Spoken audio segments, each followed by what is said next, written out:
Sahabat kelasku, kita jumpa kembali pada satu pembelajaran dan ini sudah masuk pada sesi atau bab terakhir, yaitu konfigurasi tebaran kartu, terutama kita menggunakan kartu Tarot Nusantara. Sahabat kelasku, untuk bab yang terakhir kali ini, langkah pertama yang kita harus pahami dalam permainan kartu tarot, yaitu bahwa kita harus menggunakan kartu sendiri. Dan disarankan harus berjenis Rider Waite atau sama seperti Tarot Nusantara atau Robin Hood atau di Universal White dan seterusnya.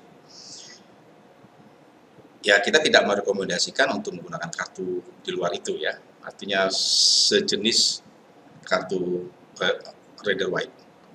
Kemudian kalau kita sudah memiliki kartu, maka ya kita harus mencoba untuk mengakrabkan diri dengan kartu. Perhatikan setiap gambar untuk memberikan hasil interpretasi yang intuitif dan komunikatif. Kita lihat gambarnya, kita rasakan kalau kita berada pada gambar itu, apa yang kita rasakan, apa yang kita perhatikan, dan seterusnya. Kemudian langkah dalam permainan kartu tarot juga penting bagi kita bahwa antara klien dan pewacana itu tidak ada sentimen pribadi atau prasangka yang mencurigakan, karena akan mempengaruhi objektivitas pembacaan. Dan yang berikutnya, sebelum kita mengocok, dalam konteks mengocok itu adalah disebarkan ya. Jadi kalau di kami, kita tidak peduli apakah dikocok atau diberantakin gitu ya. Yang penting dalam posisi tertutup. Maka sebelum kita bermulai, maka tentukan dulu tebaran yang akan kita gunakan. Apakah tebaran 1, 2, 3, dan seterusnya, atau Celtic Cross, atau Irish Cross, dan seterusnya. Jadi kita tentukan dulu apa yang harus kita gunakan. Kemudian yang berikutnya adalah ketika kita sedang bermain atau sedang berkonfigurasi dengan beberapa tebaran, maka biarkanlah klien atau tangan kita, kalau untuk diri kita, itu memilih sesukanya dan biarkanlah energi memilih dengan penuh konsentrasi dan fokus. Kemudian berikutnya adalah cermati kartu yang muncul, apakah menggunakan interpretasi gambar, kata kunci, kalau kita memiliki kata kunci, atau menggunakan media kartu lain, ya, atau dalam bentuk lain. Ya. Itu yang biasanya kita masuk dalam ilmu-ilmu semiotika, atau kita harus bisa menggunakan beberapa alat tes psikologi seperti Enneagram, MBTI, grafi, dan sebagainya, atau alat bantu lain yang berdasarkan semiotika. Apakah kita juga menggunakan alat bantu untuk numerologi, astrologi, geomansi, neton, paukon, primbon, tanggal lahir, dan sebagainya, itu boleh kita gunakan. Artinya interpretasi gambar bisa kita bantu, dapat kita memperoleh dari bantuan-bantuan yang lain. Nah, itulah langkah-langkah dalam permainan kartu tarot. Dan yang terakhir adalah ketika kita bermain tarot, hindari penyampaian jawaban pasti. Ini penting ya. Dan teruslah berlatih, ya, karena dengan berlatih kita akan sangat mudah untuk memahami makna di balik simbol-simbol kartu. Baik, kita akan teruskan dengan teknik konfigurasi tebaran pemula. Jadi kita mulai dari tebaran pemula. Jadi penting bagi kita adalah kita tentukan dulu tema besar atau arketip dengan menggunakan arkan mayor. Artinya begini, kita sepahami bahwa dalam permainan kartu tarot itu adalah sebuah tutur, atau kita bercerita, atau kita sedang mengupayakan untuk mengungkap apa yang terjadi dalam pikiran kita, sehingga bahasa-bahasa itu muncul dalam setiap kalimat. Maka penting kita tentukan temanya. tema besar apa yang ada dalam diri kita, dan itu muncul dalam yang kita sebut dengan arketip. Nah, arketip Arkana Mayor sudah kita bahas ya, beberapa waktu yang lalu di dalam teknik-teknik atau di bab yang sebelumnya. Jadi dalam teknik konfigurasi tebaran penting bagi kita untuk mengetahui tema besar. Tema besarnya apa, baru konfig-konfig yang muncul di dalamnya. Setelah itu kita bisa diawali dengan tebaran 1, konfigurasi tebaran 2, sebab akibat, kemudian konfigurasi tebaran 3, terus kemudian konfigurasi tebaran 5. Ya. Itu yang kita akan pelajari untuk sesi kali ini. Baik, sekarang bagaimana kita menentukan tema besar atau arketip dengan menggunakan Arkana Mayor. Jadi kalau dalam setiap konseling, sebelum kita mengambil 78 kartu, di antara 78 kartu, maka kita sisihkan dulu Arkana Mayornya sebanyak 22, karena kita akan menentukan tema besar. Mulai dari si dungu sampai bumi terakhirnya. Nah, baik, kita menentukan tema besar. Contoh misalnya, dalam sebuah permainan, kartunya tertutup, terus yang muncul adalah, kita ambil, terus yang muncul adalah ratu. Nah, okay. Ratu kalau kita lihat kata kuncinya, itu adalah aktif, ya, subur, ya, pertumbuhan, daya tarik, maju, dan produktif. Di dalam beberapa catatan saya, ya, yang atau kita pahami bersama, bahwa ratu ini tertulis angka 3 di atasnya. Jadi kalau kita lihat dari gambar ini, bahwa pesan dari kartu ini itu adalah bahwa telah tiba saatnya melakukan pembaharuan yang matang untuk merencanakan masa depan. Anda seharusnya mampu menghayati keadaan serta merasakan kenikmatan hidup, sehingga Anda dapat mengembangkan kemampuan dalam diri sesuai dengan bakat dan nalurinya. Sesungguhnya saat ini Anda, ya, ini interpretasi yang bagus untuk sebuah kartu ratu, Anda tengah meluap ide kreativitasnya, bahkan kondisi ekonomi bisa dikatakan dalam keadaan baik. Ide-ide cemerlang adalah sumber energi yang baik karena mengalir dari naluri dalam diri Anda sendiri. Misalnya dalam bidang pekerjaan, segala sesuatu yang berhubungan dengan keindahan dan kenyamanan memberikan peluang positif dan hal yang baik. Dorongan-dorongan kita yang kreatif biasanya berdampak pada output yang memuaskan. Idealnya, setiap gagasan harus dipahami, dikandung, dipelihara, dan pada akhirnya dilahirkan. Tidak perlu mengkhawatirkan atas potensi diri yang ada. Yakinkan bahwa Anda bisa menyelesaikan suatu masalah yang atas dasar dorongan kreativitas dan pesona diri. Secara psikologis, ketika saat ini Anda sedang menghadapi kehidupan yang sulit sekalipun, Anda perlu meyakinkan bahwa hal ini merupakan sifat alami yang harus dilalui oleh setiap manusia.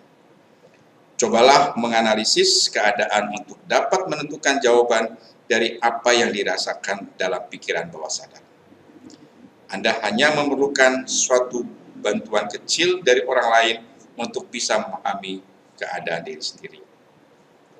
Dengan demikian, Anda bisa menunjukkan bahwa Anda bisa memperoleh hasil atas upaya sendiri, dan diharapkan untuk tidak kecewa apabila ada sebuah penangguhan dalam berbagai hal, dan Anda sebaiknya mempercayai naluri dan meyakini diri bahwa keberhasilan bisa dicapai, tinggal menunggu waktu saja.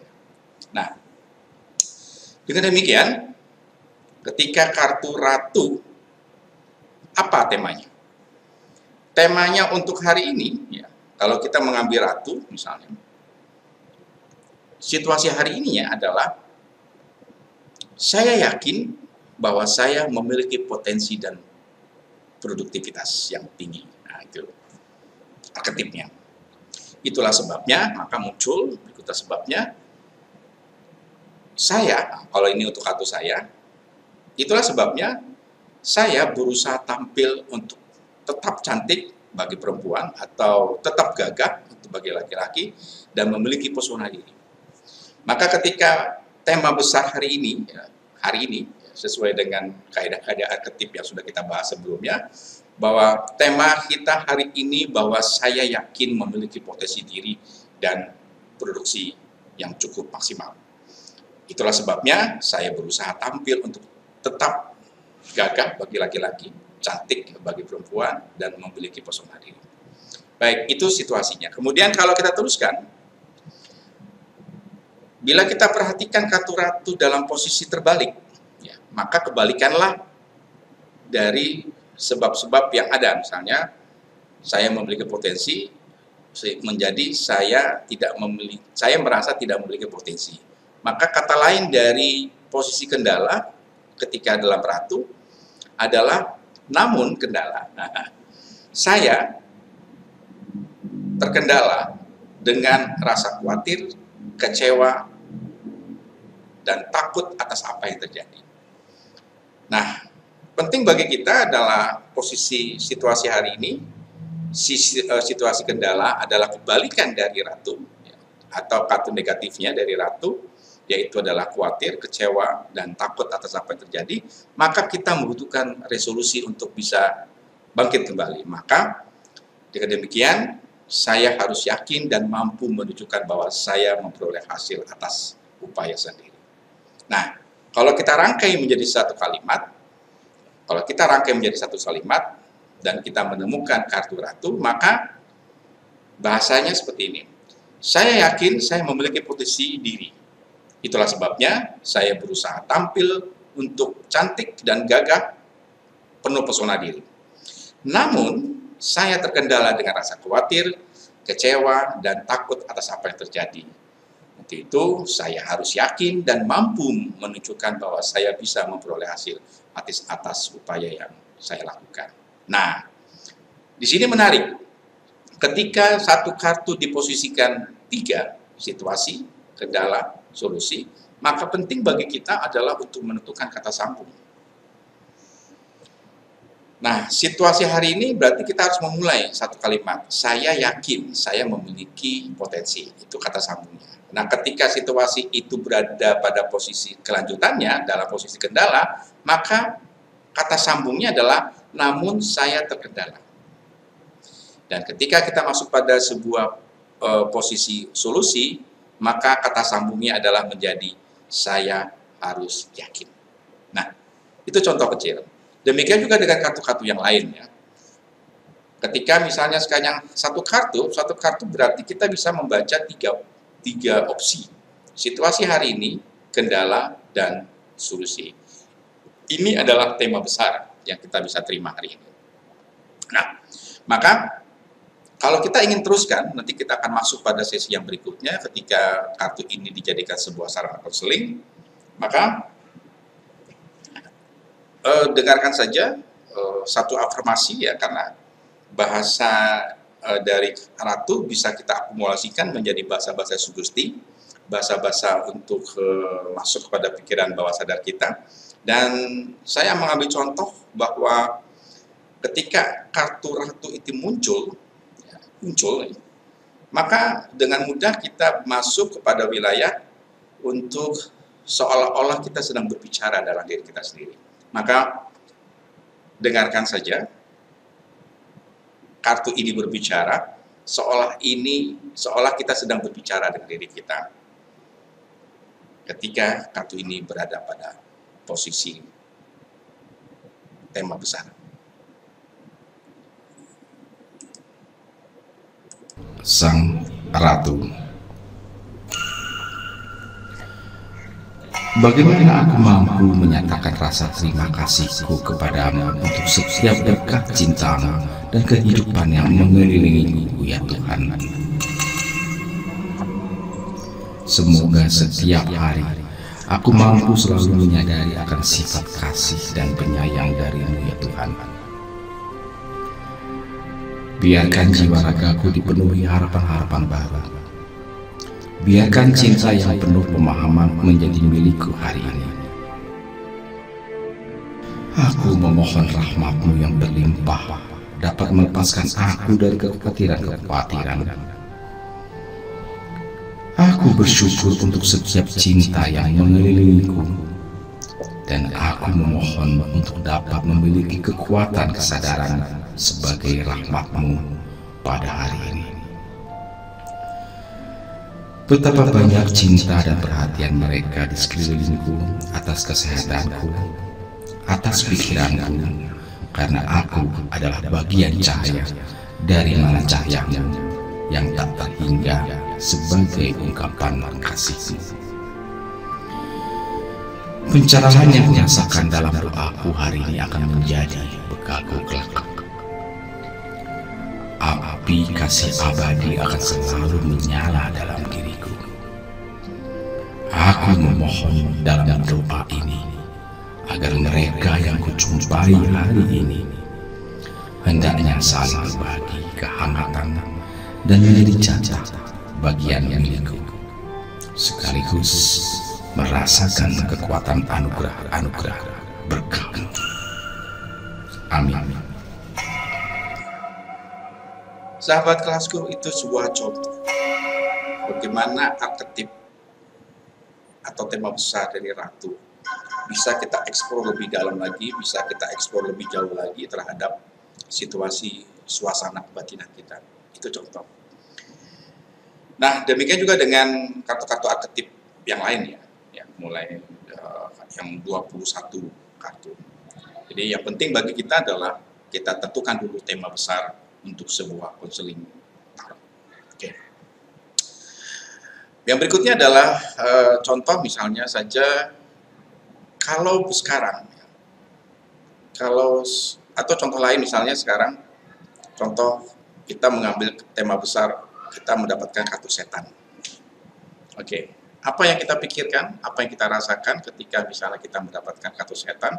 Ini kata kuncinya adalah jahat, malapetaka, kacau, kekerasan, pengaruh negatif. Ini pengaruh negatif ya. Arti pengaruh negatif bahwa kita tidak mungkin kita setan, tapi justru setan itu berada pada lingkungan kita, pada situasi di luar kendali kita. Nah, situasi di luar kendali kita yang membuat kita tidak menjadi nyaman, kita tidak menjadi happy, kita tidak menjadi tenang karena ada pengaruh-pengaruh yang tidak cocok dengan kepribadian kita. Nah, kalau ini menjadi tema besar kita hari ini, maka situasi hari ini adalah misalnya oleh sebuah sebab. Nah, ini kata pertamanya dulu untuk sebuah arketip. Oleh suatu sebab saya merasa tertekan, terbebani dan tidak bahagia. Ini hari ini, hari ini. Itulah sebabnya saya kadang membuat pikiran saya menjadi emosional dan tidak dapat terkontrol. Oke. Ini situasi hari ini. Nah, kendala itu selalu negatif ya. Setiap posisi di kendala itu selalu positif. Karena saya terkendala harus menyesuaikan diri dan membuat perubahan di saat yang sulit. Kalaupun itu kartu negatif dan dia di posisi kendala, ya tidak menjadi lebih baik karena pasti akan menjadi lebih buruk karena di posisi kendala selalu hasilnya negatif. Kemudian yang berikutnya adalah dengan demikian, bagaimana solusinya? Yakinkan situasilah yang membuat tidak nyaman, sadari dan ambil tindakan, berpikir sehat dan positif, maka sisi negatif akan menjadi hilang.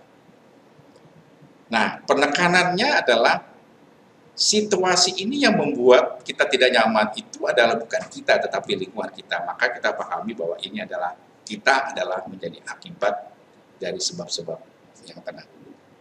Nah, dengan demikian tema besar kita hari ini yang diwakili oleh kartu setan adalah oleh suatu sebab saya merasa tertekan, terbebani dan tidak bahagia. Itulah sebabnya kadang membuat saya menjadi emosional dan tidak dapat terkontrol karena saya terkendala, harus menyesuaikan diri membuat perubahan di saat yang sulit. Maka yakinkanlah diri saya atau yakinkan diri Anda, situasilah yang membuat tidak nyaman. Sadari dan ambil tindakan, berpikir sehat dan positif, maka sisi negatif bisa menjadi hilang. Oke. Nah, contoh lain misalnya yang berikutnya adalah ketika misalnya kita mengambil kartu roda takdir. Ya, tema besarnya apa? Kalau kata kuncinya adalah tentang nasib, takdir, perjalanan hidup, dan konsisten. Kata kuncinya adalah saya berada pada fase hidup yang sedang berputar. Itulah sebabnya saya berusaha untuk tetap bersyukur dan tidak menyesali apa yang terjadi sebelumnya. Namun, kendala ini selalu negatif. Namun, saya terkendala bahwa kadang tak menyadari bahwa hidup itu adalah sebuah perputaran seperti roda. Manusia berada di tengahnya yang akan mengalami perubahan. Nah, dengan demikian, biarkanlah hidup mengalir sebagaimana mesti atau sebagaimana wajarnya. Yakinkan bahwa kunci keberhasilan adalah kesanggupan saya untuk menyesuaikan. Oke, sekarang kita lihat kata kuncinya. Ketika masuk ke akibat, ya, itulah sebabnya. Namun dan di posisi kendala, kata sambungnya adalah namun saya terkendala, dan masuk pada wilayah posisi solusi, maka biarkanlah hidup bergulir sebagaimana mestinya. Oke, tema kita hari ini tentang roda takdir adalah saya atau Anda berada pada fase hidup yang sedang berputar. Oke, sahabat kelasku, untuk sementara kita akhiri dulu pada sesi kali ini. Kita akan jumpa lagi pada sesi yang berikutnya, tetap kepada satu konsep tentang konfigurasi beberapa tebaran tarot psikologi.